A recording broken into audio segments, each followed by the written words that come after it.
Sesaat lagi Anda akan menyaksikan Kompas Malam, didukung oleh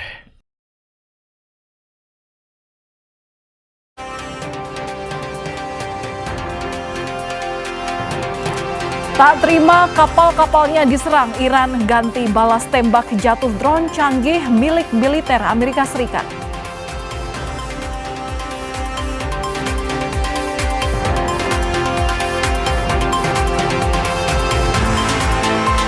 Warga Gaza rayakan Idul Adha di tengah keprihatinan. Idul Adha tanpa hewan kurban.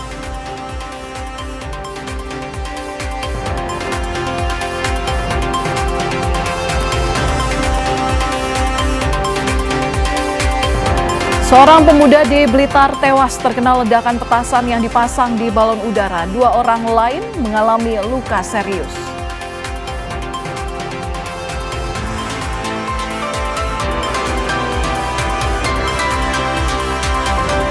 Kawasan Malioboro, Yogyakarta tak pernah sepi wisatawan. Libur Idul Adha juga dimanfaatkan warga untuk berbelanja dan menghabiskan malam di Malioboro.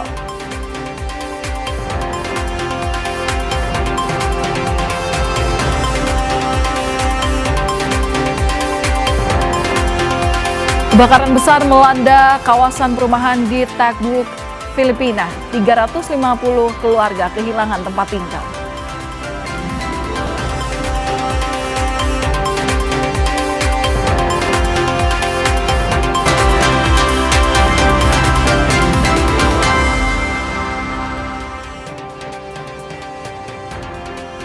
Halo saudara, selamat malam. Apa kabar Anda hari ini? Semoga Anda selalu dalam kondisi baik dan sehat dimanapun Anda berada. Selamat merayakan Hari Raya Idul Adha bersama dengan keluarga. Saudara, kami awali Kompas Malam hari ini bersama saya Valentina Sitorus dari serangan di Lebanon. Militer Israel mengklaim telah menyerang lebih dari 100 target yang terkait dengan Hizbullah di seluruh wilayah Bekaa dan Lebanon Selatan.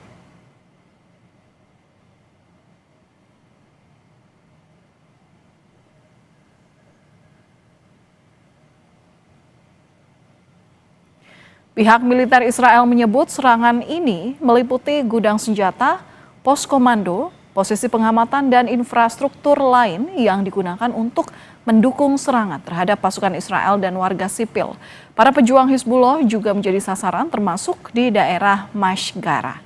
Sejumlah serangan dilakukan setelah aktivitas Hizbullah terdeteksi di wilayah tersebut.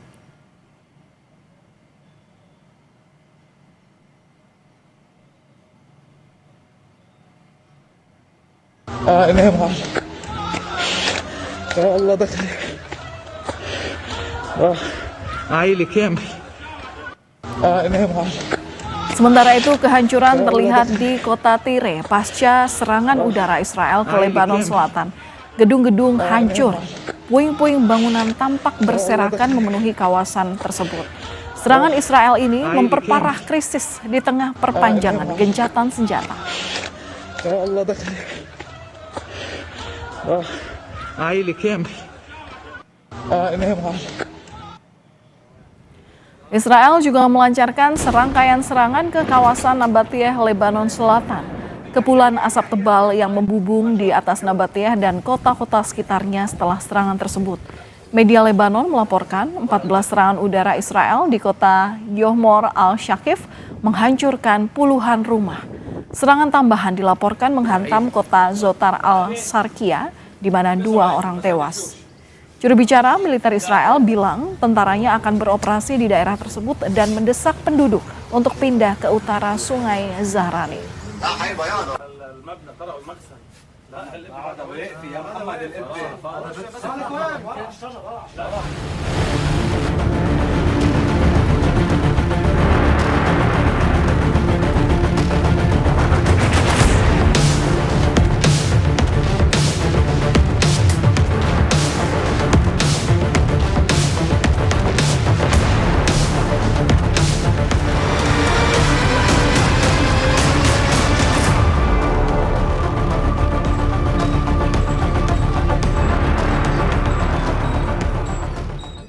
Saudara, Iran mengklaim telah berhasil menembak jatuh drone canggih milik militer Amerika Serikat MQ-9 Reaper. Dikutip dari media Iran, video yang dirilis IRGC ini menunjukkan detik-detik saat Iran berhasil menembak jatuh drone Amerika Serikat MQ-9 Reaper. Video lain juga menunjukkan puing-puing drone yang hancur usai ditembak jatuh. Iran mengklaim kondisi puing-puing yang rusak parah ini memperkuat bukti adanya hantaman langsung dari rudal darat milik sistem pertahanan Iran. Iran sengaja memamerkan sisa-sisa drone pengintai canggih ini sebagai bentuk unjuk kekuatan visual.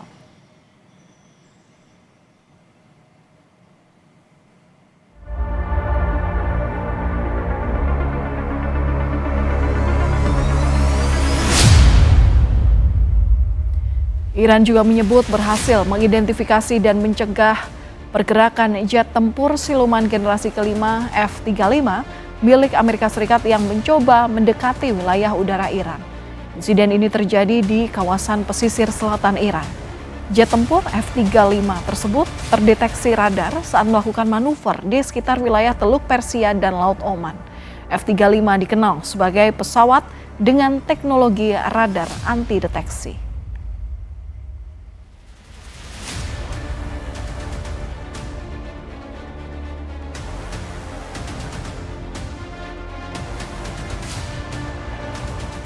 Eskalasi konflik di Timur Tengah kembali memanas. Alih-alih menuju meja perundingan, aksi berbalas serangan antara Amerika Serikat dan Iran justru membuat asa kesepakatan damai kian menjauh dari kenyataan.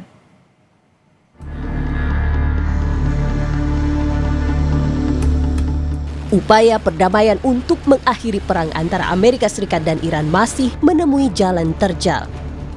Setelah Amerika Serikat menyerang situs peluncuran rudal dan kapal-kapal di Iran Selatan di tengah proses negosiasi, Iran balas menembak jatuh drone Amerika dan memukul mundur pesawat jet tempur F-35 dari wilayah udara Iran.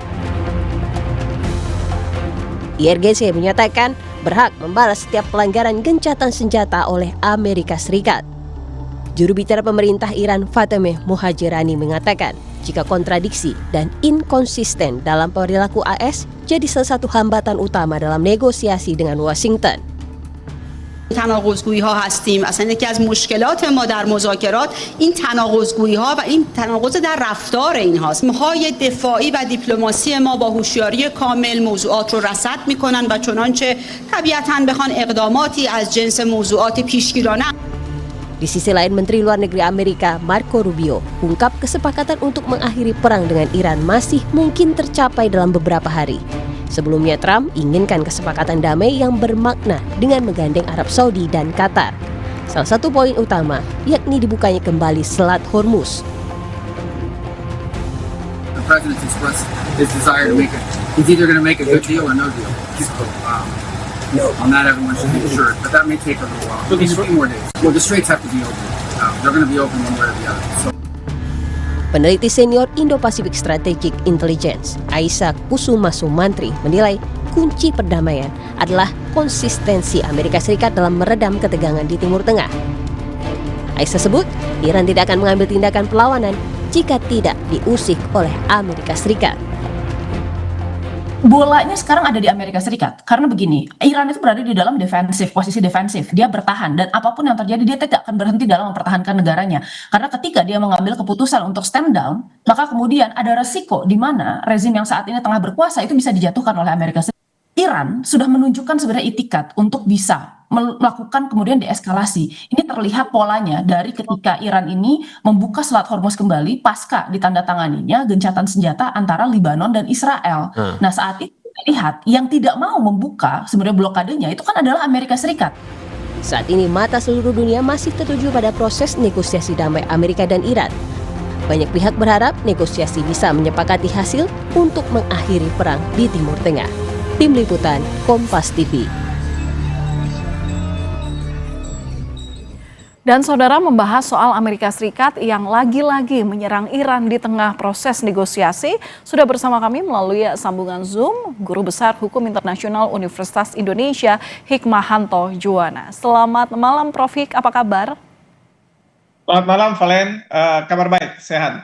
Semoga kabar baik dan kesehatan selalu bersama Anda dan juga keluarga, Prof. Prof, jadi apa implikasi strategis dari serangan Amerika Serikat terhadap Iran, di mana kita tahu bahwa saat ini proses gencatan senjata dan negosiasi damai ini masih diupayakan oleh keduanya?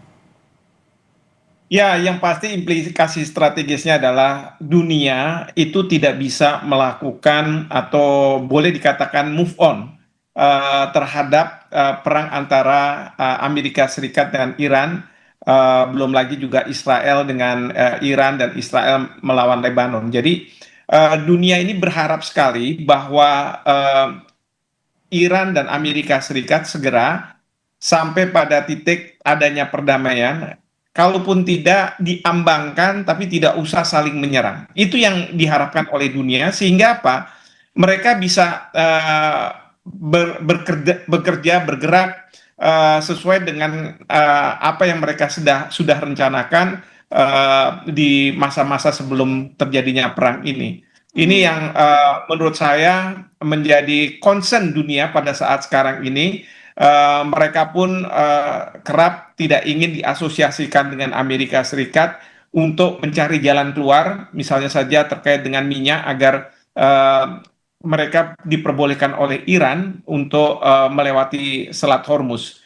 Karena terus terang ketika mereka menunggu proses perdamaian ini yang berlarut-larut dan kemudian adanya ketidakkonsistensian yang dilakukan oleh Amerika Serikat, apa yang disampaikan oleh para pejabatnya, bahkan apa yang disampaikan oleh Trump dengan dalam kenyataan tidak sinkron begitu ya. Marco Rubio kemarin sudah mengatakan bahwa Operation Epic Fury itu sudah berakhir dan mengatakan bahwa Amerika Serikat baru akan menyerang Iran kalau dia diserang. Tapi kenyataannya justru Amerika Serikat melakukan serangan ke Iran dengan alasan bahwa ada pergerakan untuk menanam ranjau di Selat Hormuz. Padahal kalau Prof Hik membaca nggak kalau serangan Amerika Serikat ke Iran ini sebagai bentuk bahwa Amerika Serikat udah hilang kesabaran karena proses negosiasi sampai sekarang ini tidak menemukan titik tengah? Ya, saya tidak tahu ya apa yang diinginkan oleh Trump, karena Trump bilang bahwa poin penting bagi perdamaian antara Amerika Serikat dan Iran itu adalah mengenai masalah nuklir dan uranium yang sudah diperkaya, mau ditaruh di mana. Tapi kenapa sekarang bicara Selat Hormuz? Lalu kemudian Trump sekarang seolah-olah mau mengatakan kepada Iran bahwa kalau tidak Iran itu tunduk pada keinginannya, apa yang diharapkan oleh Trump dari Amerika Serikat ke Iran, maka tidak akan ada deal. Nah, kalau misalnya seperti ini namanya bukan negosiasi, tetapi namanya pemaksaan terhadap Iran. Jelas Iran tidak akan mau. Nah, ini yang tadi kita dengar Marco Rubio mengatakan, walaupun masing-masing tuntutannya tinggi, tapi beliau masih mempunyai optimisme bahwa ini akan segera ada deal-nya. Bahkan Marco Rubio, kalau saya tidak salah, hari Jumat atau Sabtu kemarin mengatakan Minggu atau Senin itu akan ada deal ya antara Amerika Serikat dengan Iran. Ternyata tidak ada ya, bahkan tiba-tiba Presiden Trump mengatakan akan ada deal kalau negara-negara di Teluk, kemudian juga Pakistan akan menandatangani Abraham Accord, yang intinya adalah membuka hubungan diplomatik dengan Israel. Yang negara-negara ini juga tentu terkaget-kaget, apalagi kok kenapa kami yang tiba-tiba harus menandatangani Abraham Accord, padahal kita ingin bahwa akan ada terjadi perdamaian antara Iran dengan Amerika Serikat. Jadi ini yang dunia juga tidak bisa memahami ya, Presiden Trump. Sementara di Amerika Serikat sendiri juga mereka juga tidak sabaran juga untuk terjadinya deal ini. Karena apa? Kondisi di Amerika Serikat telah berdampak dan menghimpit secara ekonomi rakyat mereka. Nah, tapi karena di Senatnya atau misalnya di Kongresnya Partai Republik masih berkuasa, mereka masih mendukung apa yang dilakukan oleh Presiden Trump. Kira-kira seperti itu, Pak. Nah, terus dampaknya terhadap situasi di Timur Tengah dengan serangan Amerika Serikat ini apa, Prof? Ini yang mereka banyak yang khawatir, karena apa? Serangan Amerika Serikat ini, walaupun dikatakan bahwa tidak akan mengganggu gencatan senjata, Tapi kan Iran merasa bahwa ini udah serangan terhadap Iran. Dan karena Iran diserang, tentu Iran akan memulai serangan balasan kepada Amerika Serikat. Dan itu sudah ditunjukkan oleh Iran, ya, drone Amerika Serikat mampu untuk dilumpuhkan oleh pihak Iran. Dan bukannya tidak mungkin bahwa Iran akan melakukan serangan-serangan ke pangkalan-pangkalan militer Amerika Serikat yang ada di negara Teluk. Dan negara Teluk ini akan khawatir, mereka akan trauma, apa yang terjadi 2 bulan yang lalu itu akan terjadi lagi. Nah, ini yang bagi negara-negara Teluk, terus terang mereka juga berpikir apakah Amerika Serikat bisa membangun pangkalan militer di negara mereka, atau mereka sudah ingin menyudahi saja pangkalan-pangkalan Amerika Serikat ini di negara-negara Teluk seperti itu. Oke, Prof, terakhir, ancaman terhadap jalur perdagangan energi internasional termasuk dengan Selat Hormuz dari serangan Amerika Serikat yang terakhir hingga efek balasannya dari Iran nanti, bagaimana Prof Hik melihatnya? Ya, yang pasti adalah Iran akan bersikukuh bahwa Selat Hormuz harus dalam kendali Iran, dan kemudian Amerika Serikat akan tetap melakukan blokadenya, dan ini akan berdampak pada kelancaran dari minyak yang akan ditransport dari negara Teluk ke berbagai negara, dan ini akan membuat harga minyak tetap tinggi. Nah, sekarang dan akan ini semakin tinggi, Prof. Ada kemungkinan itu semakin mahal. Ya, bisa jadi semakin mahal, jadi akan naik lah kira-kira seperti itu. Dan ini yang harus diantisipasi oleh banyak negara terkait dengan peningkatan harga minyak dunia begitu. Baik, terima kasih atas analisa Anda, Guru Besar Hukum Internasional Universitas Indonesia, Hikmahanto Juwana. Terima kasih, Prof. Salam sehat selalu. Terima kasih, selamat malam. Selamat malam. Saudara, kami akan kembali usai jeda dengan informasi menarik mengenai kawasan Malioboro, Yogyakarta yang tak pernah sepi wisatawan. Libur Idul Adha ini dimanfaatkan warga untuk berbelanja dan menghabiskan malam di tempat ini.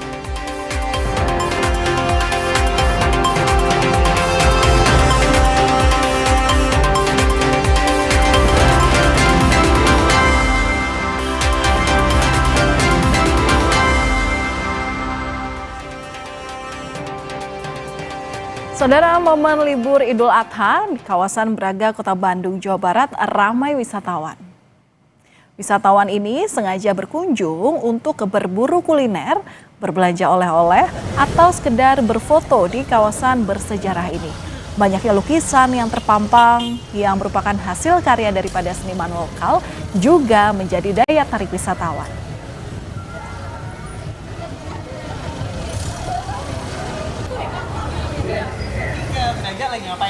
Lagi main aja sih, soalnya kan banyak tempat-tempat viral ya di Braga ya. Oh, sama adik-adik? Iya, sama adik-adik. Lagi liburan atau gimana? Emang lagi liburan aja, Ngapain mumpung aja libur. maksudnya? Tadi sih udah nyobain foto booth yang koran itu di depan, sama nyobain kafenya. Kenapa sih kalau liburan ke Bandung tuh mainnya ke Braga? Viral nggak sih Braga? Apa-apa Braga, semua ke Braga gitu sih. Penasaran aja ada yang baru apa di Braga. Sementara itu, di kawasan Malioboro juga dipadati wisatawan di masa libur Lebaran Idul Adha. Wisatawan berkerumun di sejumlah spot foto ikonik untuk mengabadikan momen liburannya. Diprediksi puncak kunjungan wisatawan di kawasan Malioboro ini akan terjadi pada hari Kamis, Jumat, dan Sabtu.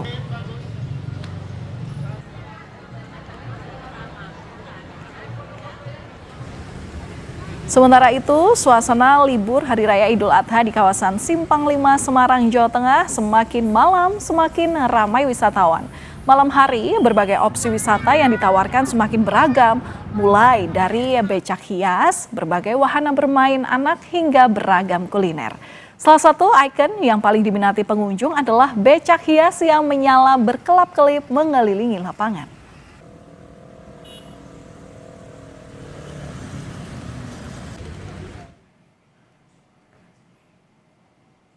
Dan untuk mengetahui kondisi libur Lebaran Idul Adha, telah bergabung bersama kami jurnalis Kompas TV Michael Aryawan di Yogyakarta dan Gesi Lutfiah serta juru kamera Dedi Setio di Semarang, Jawa Tengah. Kita ke Michael terlebih dahulu. Michael, jadi bagaimana suasana libur Idul Adha di Yogyakarta malam ini?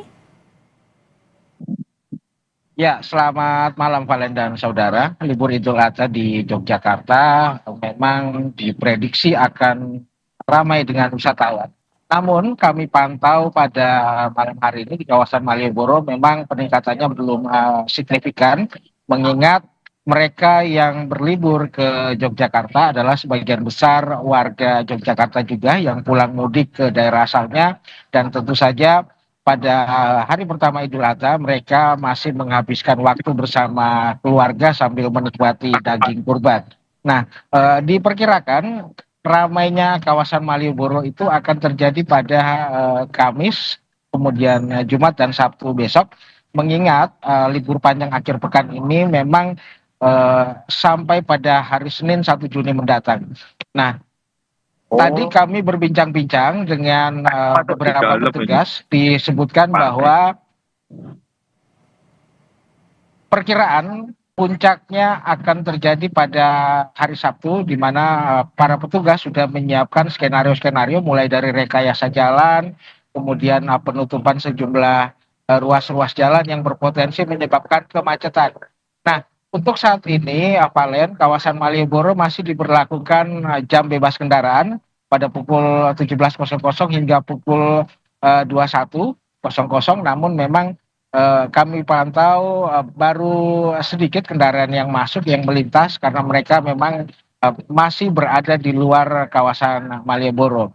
Nah, tadi kami juga berbincang dengan PHRI yang menargetkan pada libur Idul Adha kali ini okupansi hotel mencapai 85% yang diharapkan oleh pihak PHRI, dan pada kenyataannya memang belum mencapai target tersebut, tetapi mereka optimis 2-3 hari ke depan akan tercapai.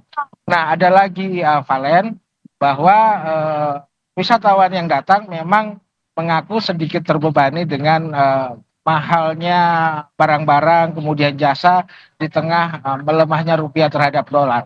Nah, seperti apa pengakuan mereka, berikut penuturannya.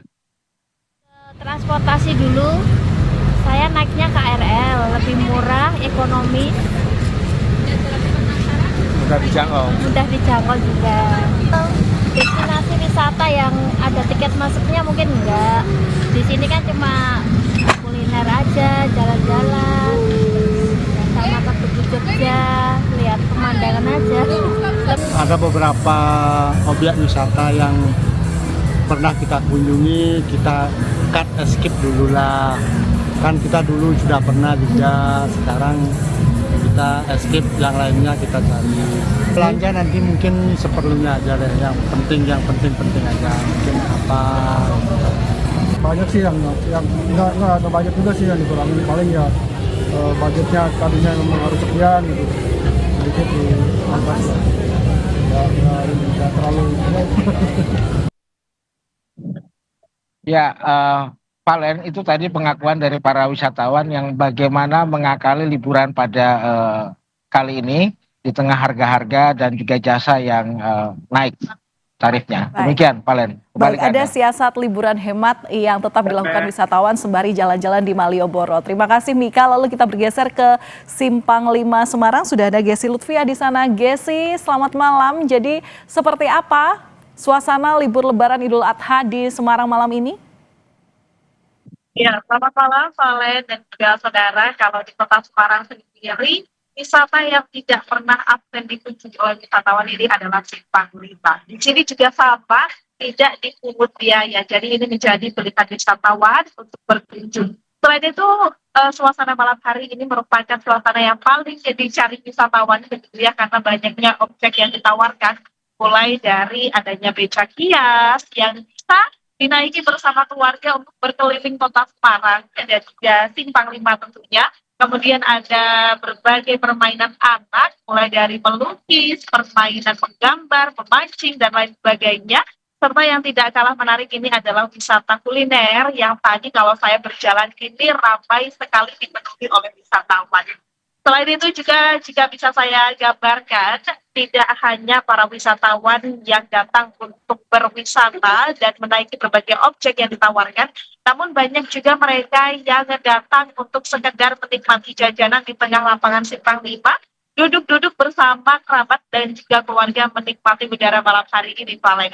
Nah, kalau kita berbicara tentang objek wisata yang Rp0 budgetnya begitu ya. Tadi saya kebetulan sempat berbincang-bincang itu dengan para wisatawan, tapi mereka sudah menjadwalkan liburan dengan budget yang minim begitu di Kota Semarang, khususnya di Simpang 5 ini. Ternyata juga banyak hal yang turut dikeluhkan begitu. Ternyata mereka tadi bercerita bahwa menyinggung informasi ataupun berita tentang rupiah yang melemah dibandingkan dolar Amerika Serikat ini, ternyata banyak wisatawan ini yang kemudian mengeluhkan hal ini berdampak pada mereka, khususnya kalau kita lihat dari segi wisata, dari tadi mereka mengeluhkan ini, ternyata makanan ini atau harga dari makanan yang mereka beli ini juga terpengaruh. Harga beberapa makanan yang awalnya tergolong rendah ini juga sudah mulai merangkak naik. Ini merupakan imbas yang mereka rasakan secara langsung. Namun meski begitu, hal ini tidak terlalu begitu ya, melakukan Kota Semarang. Karena kalau kami lihat dari tadi tidak hanya warga dari Kota Semarang saja yang datang, Valen, namun juga banyak sekali warga yang datang dari luar kota, Valen. Baik, ada sejumlah cara agar para wisatawan tetap bisa liburan hemat, mengingat liburan masih akan panjang sampai dengan hari Senin nanti. Terima kasih laporan Anda, jurnalis Kompas TV, Gesi Lutfiah dari Simpang 5 Semarang, dan sebelumnya ada Michael Aryawan langsung dari Malioboro, Yogyakarta. Sehat selalu kawan-kawan. Saudara, kami akan kembali usai jeda dengan informasi mengenai warga Palestina di seluruh jalur Gaza yang menunaikan sholat Idul Adha di lapangan Al-Saraya di kota Gaza dalam suasana penuh keprihatinan.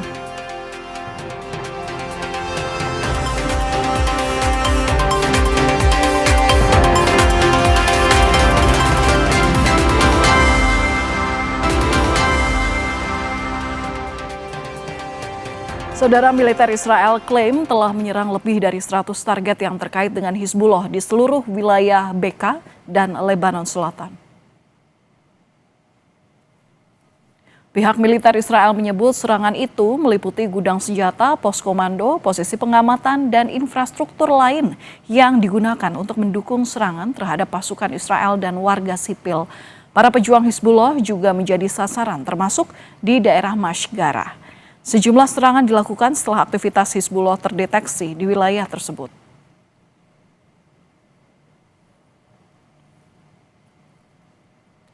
Perdana Menteri Israel Benjamin Netanyahu telah memerintahkan tentara negaranya untuk terus melakukan operasi militer di Lebanon Selatan. Netanyahu mengatakan pasukan Israel terus merebut wilayah yang dikuasai Hizbullah dan memperkuat zona keamanan untuk melindungi komunitas di utara Israel. Keputusan Netanyahu yang agresif dinilai akan mempersulit upaya perdamaian yang lebih luas dalam perang Iran, karena Teheran menginginkan kesepakatan yang mencakup penghentian pertempuran di Lebanon. שר הביטחון, יחד עם הרמטכ"ל, אנחנו מעמיקים את הפעולה שלנו בלבנון. צה"ל פועל עם כוחות גדולים בשטח, הוא תופס שטחים שולטים. אנחנו מבצרים את רצועת הביטחון כדי להגן על יישובי הצפון. במקביל אנחנו מקיימים מאמץ לאומי ענק כדי לקדם פתרונות יצירתיים וחדשניים. Saudara, umat Islam berkumpul di Masjid Al-Aqsa, Yerusalem untuk melaksanakan salat Idul Adha. Masjid sebelumnya ditutup selama 40 hari sejak Idul Fitri pada Maret lalu.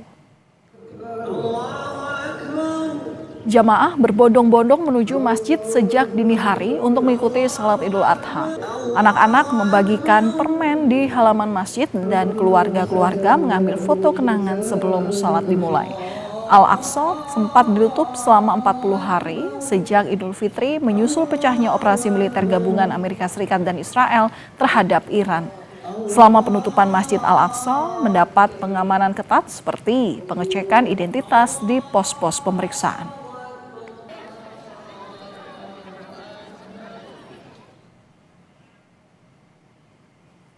Saudara, di tengah suasana prihatin, warga Palestina di seluruh jalur Gaza menjalankan salat Idul Adha di lapangan Al-Saraya di antara puing-puing bangunan. Idul Adha bagi warga Gaza tak lagi sama.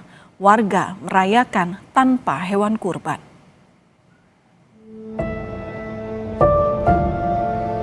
Warga Gaza berbondong-bondong memasuki lapangan Al-Saraya untuk melaksanakan sholat dan mendengarkan khutbah Idul Adha. Mereka datang dari berbagai penjuru Gaza di bawah pengamanan anggota Brigade Al-Quds, sayap bersenjata gerakan Jihad Islam Palestina. Seperti tahun-tahun sebelumnya, perayaan Idul Adha kali ini dirasa berbeda bagi warga Gaza. Ada kebersamaan dalam keluarga serta tradisi yang hilang di tengah kecamuk perang.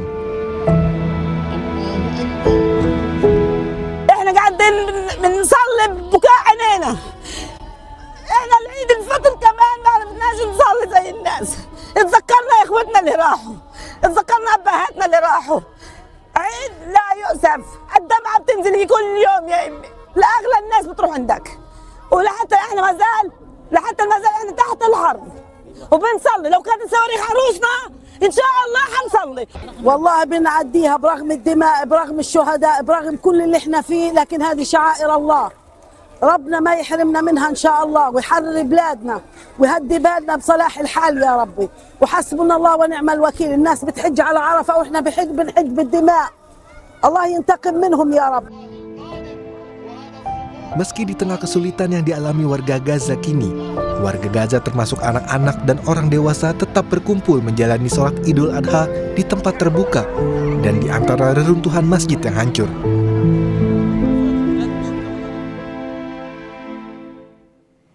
Kompas Malam masih akan kembali usai jeda dengan informasi mengenai seorang pemuda di Kabupaten Blitar, Jawa Timur tewas dengan ledakan petasan yang dipasang di balon udara, sementara 2 lainnya terluka.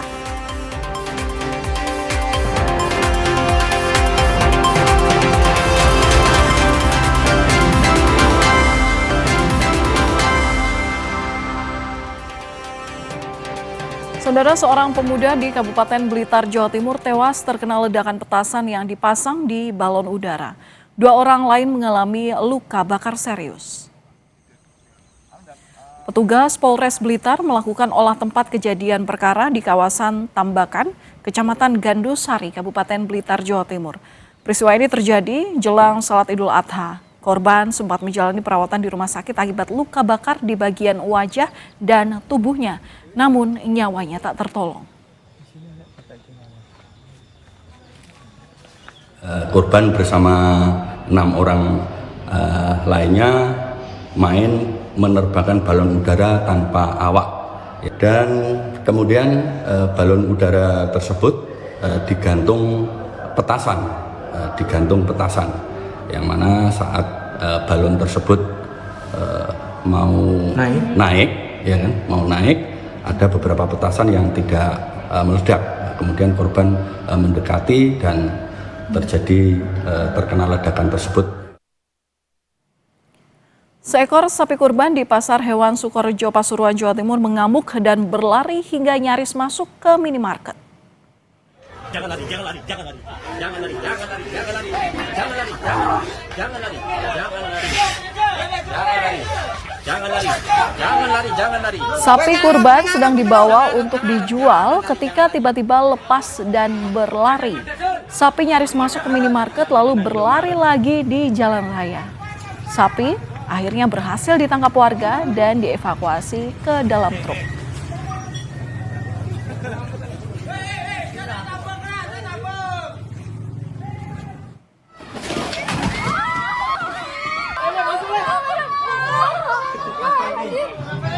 Di Kebonjeruk, Jakarta Barat, saudara, 2 ekor sapi mengamuk di permukiman warga saat proses penyembelihan hewan kurban.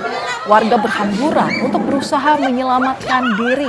Panitia kurban dibantu warga berupaya untuk menahan sapi dengan tali, namun tenaga sapi lebih kuat hingga mengakibatkan seorang warga terluka. Korban dibawa ke rumah sakit untuk perawatan. Di ujung untung dia narik tuh sapi, sapinya beneran tuh lagi ngamuk. Terus ngomong tuh berapa orang narik tuh, yang lain lepas tali, dia ngikutin terus karena tali kencangnya putus jarinya nih. Dua sapi iya tuh hampir rubuh tuh tembok sampingnya, lihat nggak? لبيك لا شريك لك لبيك إن الحمد والنعمة لك والملك لا شريك لك. Saudara, setelah menyelesaikan wukuf di Arafah dan bermalam di Musdalifah, rangkaian ibadah haji dilanjutkan dengan melontar jumroh di Mina.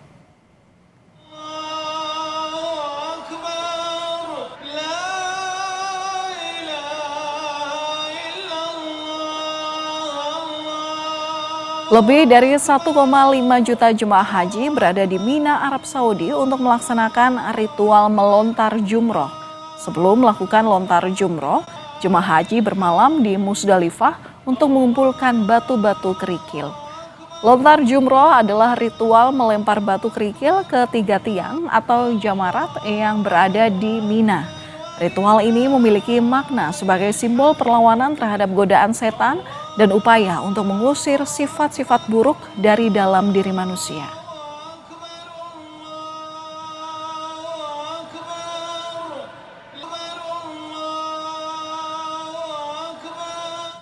Seluruh jemaah haji Indonesia kini telah berada di Mina untuk bermalam dan melaksanakan lempar jumroh. Jemaah diimbau untuk mengikuti arahan Kementerian Haji Arab Saudi dan Kementerian Haji dan Umroh Indonesia terkait jadwal pelontaran jumroh. Dan berikut laporan jurnalis Kompas TV Jihan Novita yang tergabung dalam Media Center Haji 2026 di Mina, Arab Saudi.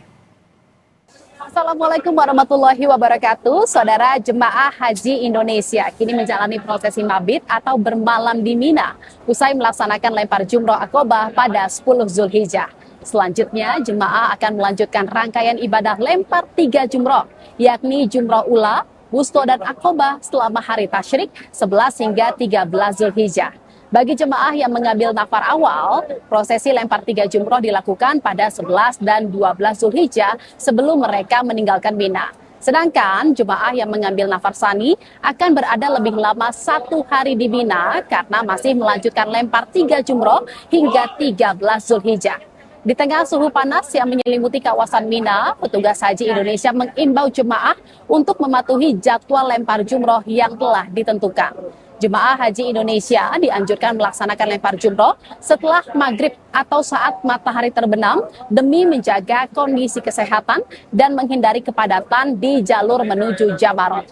Petugas juga mengingatkan agar jemaah tidak melaksanakan lempar jumroh pada pukul 10 pagi hingga 4 sore guna menghindari paparan terik sinar matahari yang dapat memicu kelelahan dan gangguan kesehatan selama menjalankan rangkaian ibadah haji di Mina. Dan berikut pernyataan Kasatgas Mina 2026 Khalilur Rahman.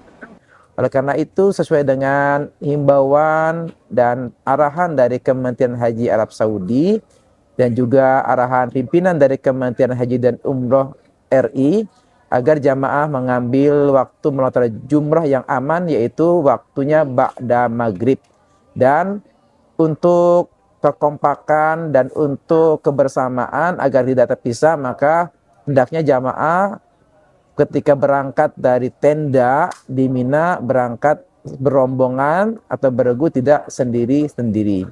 Dan saudara, saat ini seluruh jemaah haji Indonesia telah berada di Mina. Usai melaksanakan lempar jumroh akobah, jemaah juga menjalani tahalul awal dengan bercukur. Prosesi ini menjadi tanda bahwa jemaah telah terbebas dari sebagian besar larangan ihram. Jihan Novita, Kompas TV, Mina, Arab Saudi.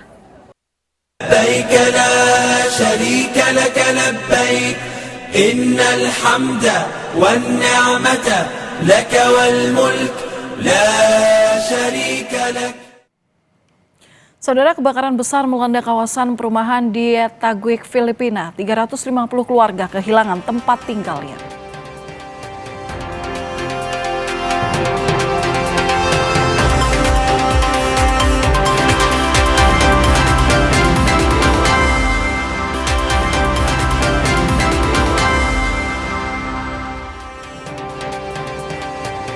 Terima kasih Anda masih bersama kami di Kompas Malam. Saudara, misa requiem Maria Bernadette Latifah Utama, istri salah satu pendiri Kompas Gramedia, Yakob Utama, digelar di Rumah Duka Jalan Sriwijaya Raya, Kebayoran Baru, Jakarta Selatan.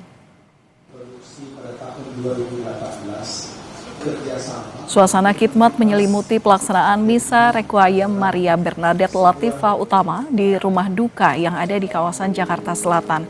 Misa dipimpin oleh Romo FX Dedomau Jatmiko SJ. Sejumlah kerabat dan tokoh seperti Ketua DPR Puan Maharani dan Wakil Presiden ke-10 dan ke-12 Yusuf Kala ini hadir khusus untuk memberi penghormatan terakhir kepada Maria Bernadette Latifah Utama. Misa requiem ini kembali digelar pada hari Kamis dan jenazah almarhumah Maria Bernadette Latifah Utama akan dikebumikan hari Jumat di TPU Tanah Kusir, Jakarta Selatan.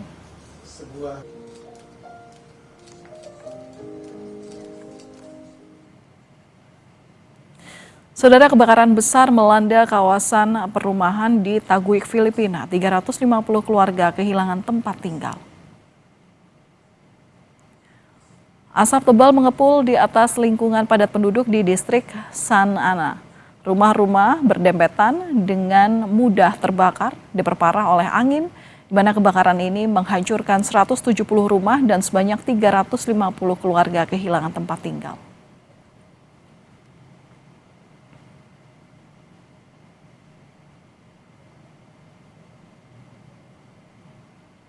Saudara, kami tutup Kompas Malam sampai di sini. Perbarui terus informasi Anda di Kompas TV dengan 3 botol air mineral 700 ml yang setara dengan 2 liter air untuk 1 hari penuh kesejukan. Saya Valentina Sitorus pamit, terima kasih. Sampai jumpa.